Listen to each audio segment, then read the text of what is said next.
नमस्कार, आप देख रहे हैं कशिश न्यूज और न्यूज रूम लाइव में आपके साथ मैं हूं दीपक शर्मा। बिहार विधानसभा के दूसरे चरण के लिए 122 सीटों पर होने वाले मतदान के लिए प्रचार अब बस खत्म होने को ही है। चुनाव प्रचार के दौरान दिग्गजों ने पूरा दमखम लगाया। नरेंद्र मोदी, अमित शाह से लेकर राजनाथ सिंह, योगी आदित्यनाथ, तो उधर नीतीश कुमार, ललन सिंह और पार्टी के तमाम वरीय नेता लगातार चुनाव प्रचार अभियान में जुटे हुए थे।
तो धुआंधार प्रचार है। नरेंद्र नीतीश की जोड़ी अलग अलग सभाओं में एनडीए प्रत्याशियों के लिए प्रचार करती दिखी, तो अमित शाह और राजनाथ सिंह भी मैदान संभालते नजर आए। भोजपुरी जगत के स्टार, बॉलीवुड के स्टार और तमाम स्टार प्रचारकों की लिस्ट में जो 40 नाम थे, उनकी लगातार सभाएं देखने को मिली। तो महागठबंधन खेमे की ओर से भी राहुल गांधी और तेजस्वी यादव ने मोर्चा संभाला। प्रियंका गांधी हो, कांग्रेस के राष्ट्रीय अध्यक्ष मल्लिकार्जुन खड़गे हों, केसी वेणुगोपाल हों और अन्य प्रभावशाली नेता अलग अलग प्रचार करते नजर आए। तो स्टार कैंपेनर का दमदार कैंपेन दूसरे खेमे की ओर से भी देखने को मिला। प्रचार अब खत्म हो रहा है और ऐसे में बारी मतदाताओं की है। देखना दिलचस्प होगा कि इनके प्रचार अभियान ने मतदाताओं पर कितना प्रभाव डाला और दूसरे चरण के 122 सीटों के लिए जो करीब 1.25 करोड़ मतदाता हैं, उन मतदाताओं को कितना प्रभावित किया है।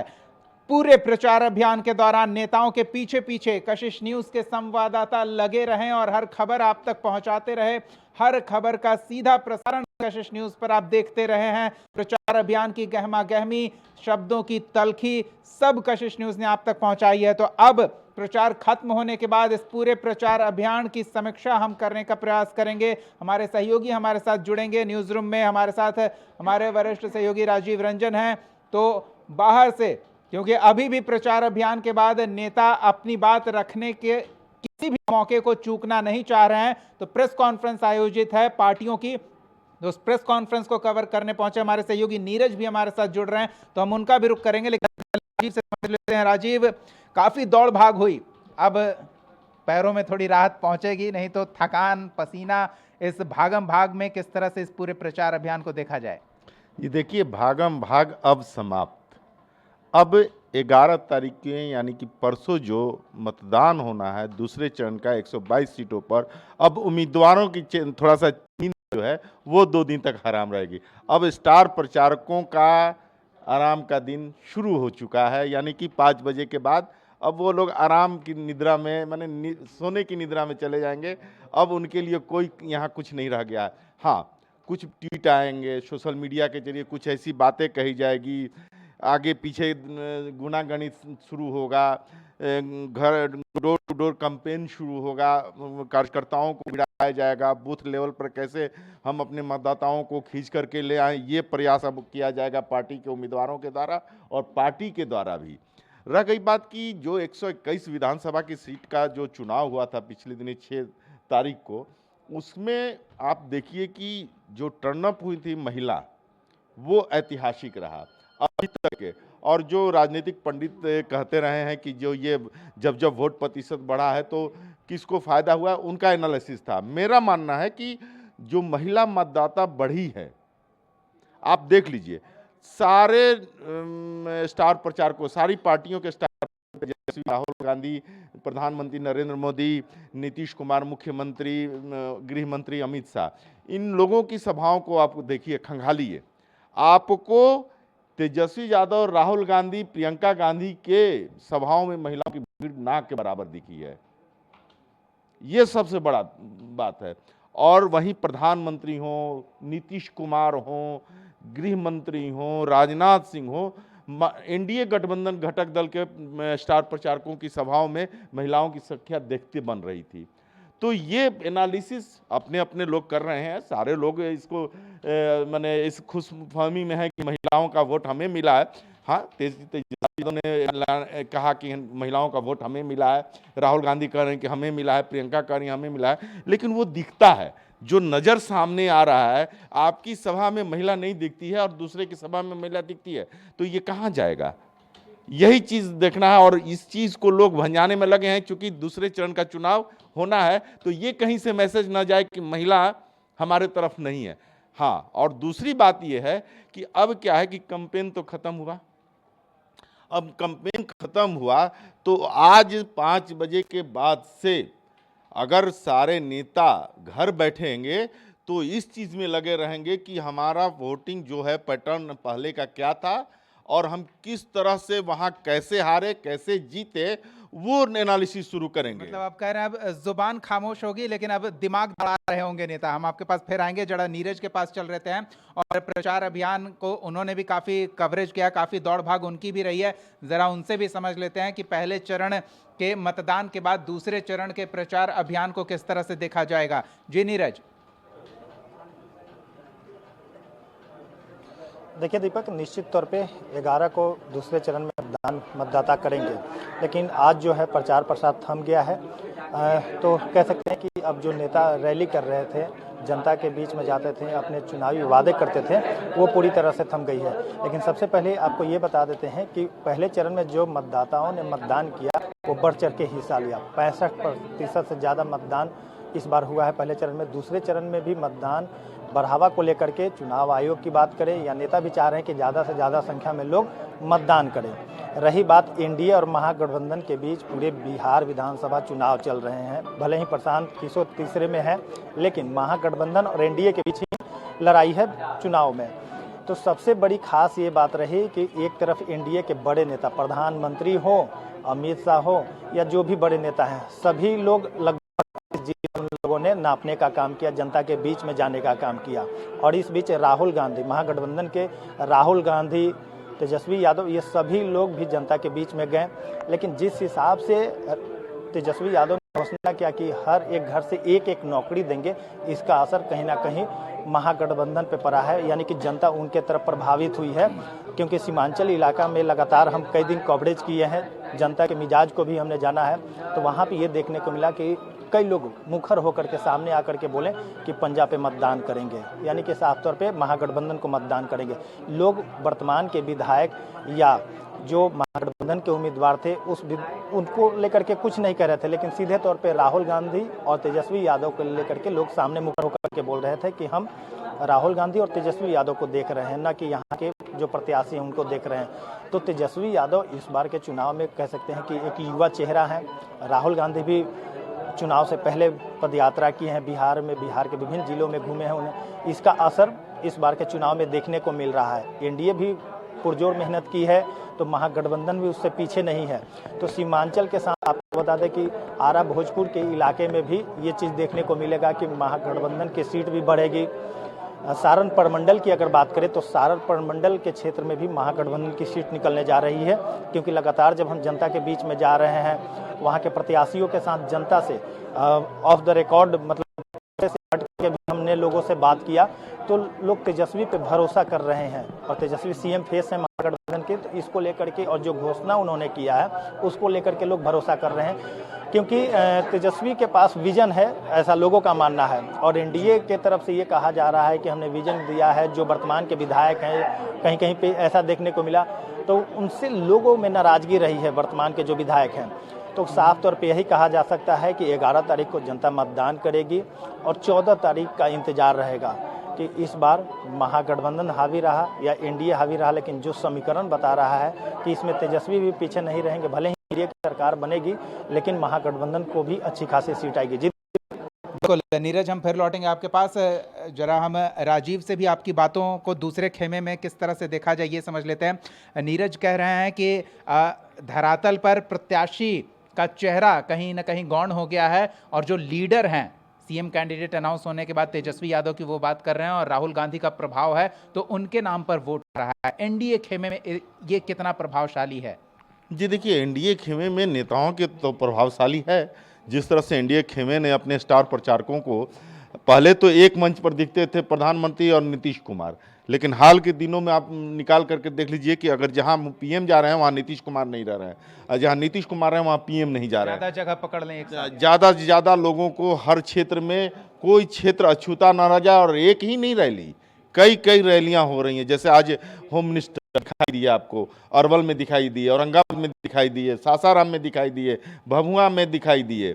तो ये रैलियां जो हो रही हैं लगातार हो रही हैं। और सबसे बड़ी बात है कि आपको दो चेहरा ऐसा है जिसका मैंने साख जिसका दाव पे है।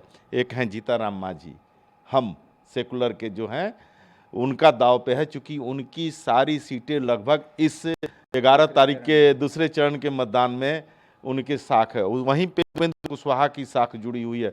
उनके भी जो 6 प्रत्याशी हैं वो भी इस दूसरे चरण में ही हैं। ये दो चेहरे ऐसे हैं, दो पार्टियां ऐसी हैं जिनकी साख दाव पे है और जिनको अपना परफॉर्मेंस दिखाना होगा। क्योंकि देखिए, लोजपा रामविलास का तो 29 सीट मिला है, तो वो फर्स्ट चरण में भी है, सेकंड चरण में भी है, लेकिन इन लोगों का सेकंड चरण में है। और इनको अपनी साख बनाए रखने के लिए, अपने आप को मजबूत बनाए रखने के लिए परफॉर्मेंस देना होगा। अभी जैसे नीरज ने बोला कि तेजस्वी यादव का चेहरा, तो तेजस्वी यादव का चेहरा तो लास्टली अनाउंस हुआ, अंत में अनाउंस हुआ, पहले तो नहीं अनाउंस हुआ था। जब चुनाव होने की बात आई, कैंपेन की बात आई, नॉमिनेशन खत्म हो गया, तब नाम आया कि हाँ तेजस्वी को हम लोग चेहरा मानते हैं। वो भी किसने कहा? राहुल गांधी ने नहीं कहा। किसने कहा? तो राजस्थान के पूर्व मुख्यमंत्री अशोक गहलोत आकर के बोलते हैं कि हाँ तेजस्वी यादव महागठबंधन के चेहरा है, सीएम उम्मीदवार हैं। लेकिन यहाँ क्या था, नीतीश कुमार को लेकर के डे 1 से, जिस दिन कैंपेन शुरू नहीं हुआ था, जिस दिन नॉमिनेशन शुरू नहीं हुआ था, जिस दिन इन लोग की बैठक हो चुकी थी और सारे निर्णय हो गए थे कि हम लोग नीतीश कुमार के नेतृत्व में ही चुनाव में जाएंगे, बहुत सारी बातें आई गई हुई। बीच में यहाँ तक आया कि अमित शाह से ने सवाल के जवाब में बोल दिया कि विधायक तय करेंगे, तो उसको और दूसरा रूप दिया जाने लगा। अंत में वो भी बात ठंडा पड़ गई कि नहीं, सीएम ही चेहरा जो है नीतीश कुमार है। वहीं बात आई कि चिराग पासवान कभी नहीं कह रहे हैं कि वो नीतीश कुमार को चेहरा मानते हैं या उनके मुख्यमंत्रित्व में चुनाव लड़ेंगे और फिर से वो मुख्यमंत्री, लेकिन चिराग पासवान भी सामने आकर के उन्होंने बोल दिया कि नहीं, नीतीश कुमार। तो ये चेहरे की लड़ाई तो है, उम्मीदवार कौन है ऐसा नहीं कहा जा सकता है। उम्मीदवार चूंकि तय होता है यह देखते हुए, चूंकि बिहार में चुनाव जो है वो जाति आधारित चुनाव होता है। कभी भी विकास की लड़ाई यहाँ नहीं होती है, न हुई है कभी। जब भी हुई है तो उम्मीदवार भी तय हुए हैं जाति विशेष पे, और लड़ाई भी जो चुनाव की लड़ाई हुई है वो जाति विशेष पे हुई है। तो उम्मीदवार गौण नहीं है, जाति विशेष में साधने लगे हुए हैं, लेकिन चेहरा भी मायने रखता है। और चेहरा वो जो है सभी अपना चेहरा दिखाने में लगे हैं, चाहे तेजस्वी यादव हो उधर या मुख्यमंत्री इधर नीतीश कुमार हो। लेकिन ये बात तो तय है कि महागठबंधन में 243 सीट पर 254 उम्मीदवार हैं, एनडीए में 243 पर 243 उम्मीदवार हैं। ये सबसे बड़ा सवाल। थोड़ा और समझेंगे। नीरज के पास एक और सवाल लेकर चलते हैं। नीरज, हमारे सहयोगी राजीव ने अभी पहले बातचीत में बताया था कि महिला मतदाता कहां हैं ये सभाओं को देखने से साफ हो जाता है, लेकिन क्या यही वजह रही कि जो नीतीश कुमार मुख्यमंत्री रहते हुए 10,000 रुपए की सहायता राशि महिलाओं को आत्मनिर्भर बनाने के लिए दे रहे थे, उसको लेकर महागठबंधन की ओर से जोर से प्रचार प्रसार किया गया, कहें तो मिस इन्फॉर्मेशन फैलाया गया, जिसके कारण नीतीश कुमार को भी और अमित शाह को भी स्पष्टीकरण देना पड़ा सभा से। बिल्कुल, आपने सही कहा कि नीतीश कुमार ने जिस तरह से महिला को स्वावलंबी बनाने के लिए 10,000 रुपया खाता में भेजने का काम किया, इसका असर तो नीतीश कुमार पे पड़ा है, क्योंकि नीतीश कुमार की तरफ कह सकते हैं कि महिला हमेशा से आकर्षित रहती हैं। मुख्यमंत्री महिलाओं को लेकर के केंद्रित करते हैं, चुनाव को लेकर के जो महिला कहती है वो मानते भी हैं। तो ये 10,000 रुपया और वृद्धा पेंशन को उन्होंने बढ़ाने का काम किया, 400 से 1100 किया।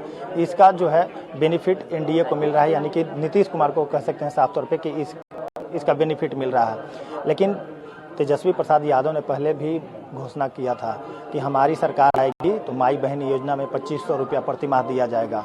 तेजस्वी यादव भी इसके पीछे नहीं है, भले ही तेजस्वी पहले घोषणा किए थे लेकिन बाद में नीतीश कुमार ने उसको लागू ही कर दिया। तो यही कहा जा सकता है कि एक बड़ी पार्टी है बीजेपी, और उनके कई स्टार प्रचारक जो बिहार में कैंपेनिंग किए हैं लगातार, भोजपुरी कलाकार, सांसद रवि किशन से लेकर सभी लोग स्टार प्रचारक रहे हैं, जो अलग अलग जिला में एक दिन में 6-8 ऐसे सभाएं की हैं। लेकिन तेजस्वी और महागठबंधन में राहुल गांधी एक मुख्य चेहरा के रूप में उन्होंने स्टार प्रचारक के साथ अपने जनता को संबोधन किया, लेकिन उनके पास जो विजन है उसको लेकर के वो जनता के बीच में गए। एक युवा चेहरा प्रधानमंत्री को बिहार विधानसभा चुनाव में पहुंचना पड़ रहा है, स्टार प्रचारक के रूप में अमित शाह भी पहुंचे, कई बड़े नेता पहुंचे, लेकिन ये दो नेता ऐसे हैं जो महागठबंधन के ऐसे चेहरा हैं जिन्होंने बड़े बड़े नेताओं को बिहार में उतारने का काम किया। इसका तो असर पड़ा है, साफ तौर पे यही कह सकते हैं।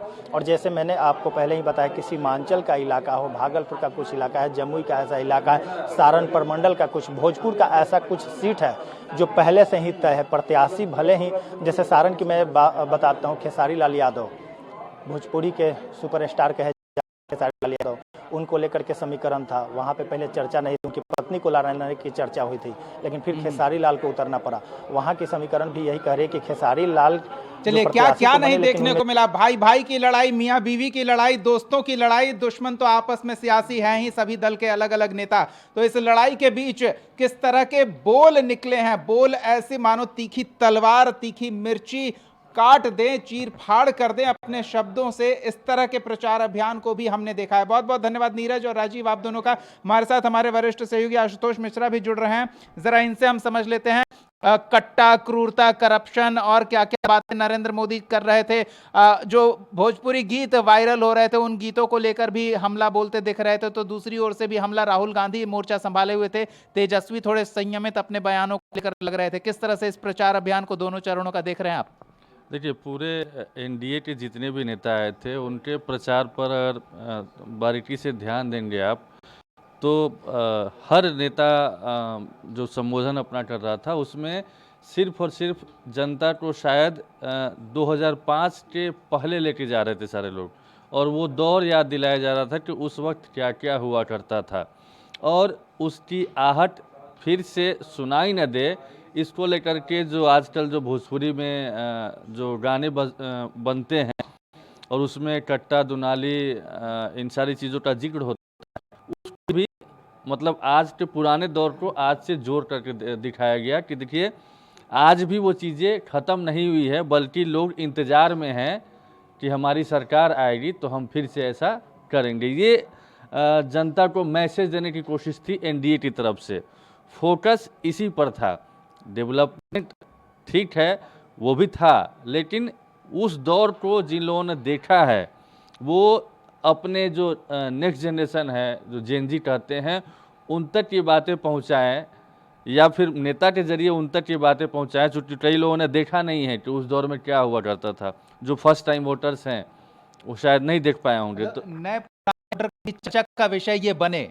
बिल्कुल बिल्कुल, और मैंने खुद नोटिस किया है कि चर्चा हुई है इन सब बातों पर। जो भी कहा जाता है कि एजेंडा सेट होता है वहीं से, मतलब जो नेता कहते हैं वही धरातल पर उसी की चर्चा होती है, तो वो चर्चा जरूर हुई है और इस पर गंभीरता से लोगों ने बात की है कि क्या सच में कहीं वैसा तो नहीं आ जाएगा। और यही मतलब एक मिशन था, टारगेट था एनडीए के नेताओं का कि ये जनता के जहन में, बिहार के लोगों के जहन में ये डाला जाए, और मुझे लगता है कि बहुत हद तक इसमें सफलता मिली है, ऐसा एनडीए के जो नेता हैं उनका मानना है। तो अगर वाकई में जो दावा कर रहे हैं कि ऐसा वो आम लोगों के जहन में, दिलो दिमाग में ये बैठा दिया है उन्होंने कि 2005 के दौर वाला कैसा है, तो ज़रूर इसके मतलब सीटों में कन्वर्ट होगा, सफलता इस पे मिलेगी, ऐसा उन लोगों का दावा, उन लोगों की तरफ से दावा किया जा रहा है। इन कड़े शब्दों से को सुनकर मतदाता थोड़े नाराज हो सकते हैं क्या, या वो और रोमांचक तौर पर इस चुनाव अभियान को देखेंगे? नहीं, उसको रिलेट करने की बात हुई कि हम क्यों कह रहे हैं। जैसे प्रधानमंत्री मोदी की सभा से जो कट्टा, दो नाली और बाकी चीज़ों का जिक्र हुआ, तो उसके पीछे आपने देखा होगा कि फेसबुक या सोशल मीडिया पे खास तौर पर वैसे गाने बज रहे थे और उन्हीं सब चीज़ों को वीडियो शेयर करके दिखाया गया कि देखिए भाई ये सारी चीज़ें हो रही है। कई एक बच्चे का वीडियो वायरल हुआ था जिसमें वो इन सब तरह की बातें करता हुआ दिख रहा था, उसको भी बीजेपी या एनडीए के जो भी पार्टनर्स हैं उनके तरफ से शेयर किया गया, बताया गया। तो ये कोशिश हुई। दूसरी तरफ तेजस्वी यादव या फिर महागठबंधन की बात करें तो उनकी तरफ से वादों की एक झड़ी लगाई गई, बौछार लगाई गई, और जब जब उनको फीडबैक मिला कि थोड़ा सा यहाँ पे मामला गड़बड़ होता हुआ दिख रहा है, तो अगले दिन फिर से एक प्रेस कॉन्फ्रेंस बुलाई जाती है, फिर एक नया कमिटमेंट किया जाता है। राहुल गांधी बिल्कुल, लेकिन विडम्बना यह है कि बिहार में चुनाव है और वो हाइड्रोजन बम हरियाणा में प्रेस कॉन्फ्रेंस करके फोड़ते हैं, बीच में सीन से गायब हो जाते हैं, एन वक्त पे आते हैं और वही रटी रटाई बातें, अडानी, अंबानी, एसआईआर, जो बिहार के जनता के जो लोकल मुद्दे हैं, जो पलायन, बेरोजगारी, ये इस पर कम फोकस होता था उनका। और यही शायद कहा जा सकता है कि महागठबंधन के जो और नेता हैं उनको ये चीज़ें पसंद नहीं थी।